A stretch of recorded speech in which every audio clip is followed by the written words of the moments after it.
Byju's app ഉടമ ബൈജു രവീന്ദ്രനെതിരെ ഇഡിയുടെ ലുക്കൌട്ട് നോട്ടീസ്.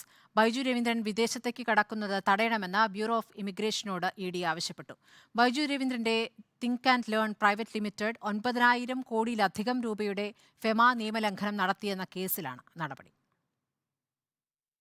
വിദേശ നാണയ വിനിമയ നിയമം ലംഘിച്ചുവെന്ന കേസിലാണ് എൻഫോഴ്സ്മെന്റ് ഡയറക്ടറേറ്റ് ബംഗളൂരു ഓഫീസിന്റെ നടപടി. ബൈജൂസ് ആപ്പ് ഉടമ ബൈജു രവീന്ദ്രൻ വിദേശത്തേക്ക് കടക്കുന്നത് തടയണമെന്നാണ് ഇഡിയുടെ ആവശ്യം. കഴിഞ്ഞ 3 വർഷത്തിനിടെ ഡൽഹിയിൽ നിന്നും ബംഗളൂരുവിൽ നിന്നും നിരവധി തവണ ബൈജു രവീന്ദ്രൻ ദുബായിലേക്ക് യാത്ര ചെയ്തിട്ടുണ്ട്. ഇക്കാര്യം മുൻനിർത്തിയാണ് ലുക്കൌട്ട് സർക്കുലർ പുറപ്പെടുവിക്കാൻ ബ്യൂറോ ഓഫ് ഇമിഗ്രേഷനോട് ഇഡി ആവശ്യപ്പെട്ടത്. ലുക്കൌട്ട് സർക്കുലർ അനുസരിച്ച് ബൈജു രവീന്ദ്രൻ വിദേശത്ത് നിന്നും മടങ്ങിയെത്തിയാലും LOC ബാധകമാകും. ലുക്കൌട്ട് സർക്കുലർ പുറപ്പെടുവിക്കണമെന്ന് 1.5 വർഷം മുമ്പ് ഇഡി ആവശ്യപ്പെട്ടിരുന്നു. ഇപ്പോൾ ഈ ആവശ്യം പുതുക്കുക മാത്രമാണ് ചെയ്തത് എന്നാണ് ബ്യൂറോ ഓഫ് ഇമിഗ്രേഷൻ വൃത്തങ്ങൾ നൽകുന്ന വിശദീകരണം. നിക്ഷേപകരുടെ പരാതിയുടെ അടിസ്ഥാനത്തിലാണ് എൻഫോഴ്സ്മെന്റ് ഡയറക്ടറേറ്റിന്റെ പുതിയ നടപടിയെന്നാണ് സൂചന.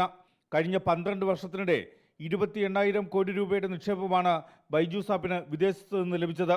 ഇതിൽ 9,362.35 കോടി രൂപയുടെ ഫെമ നിയമലംഘനം നടത്തിയെന്നാണ് ഇഡിയുടെ ആക്ഷേപം. നിയമലംഘനം വഴി കേന്ദ്ര സർക്കാരിന് നികുതി ഇനത്തിൽ ലഭിക്കേണ്ട വൻതുക നഷ്ടമുണ്ടാക്കിയെന്നുമാണ് കേസ്. ബൈജൂസ് ആപ്പിന്റെ മാതൃസ്ഥാപനമായ തിങ്ക് ആൻഡ് ലേൺ പ്രൈവറ്റ് ലിമിറ്റഡിന്റെ ഓഹരി ഉടമകൾ നാളെ അസാധാരണ യോഗം ചേരാനിരിക്കുകയാണ്. ബൈജു രവീന്ദ്രനെ CEO സ്ഥാനത്ത് നിന്ന് മാറ്റണമെന്നാണ് ഓഹരി ഉടമകളുടെ ആവശ്യം.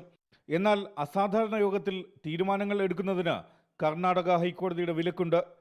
National desk reporter.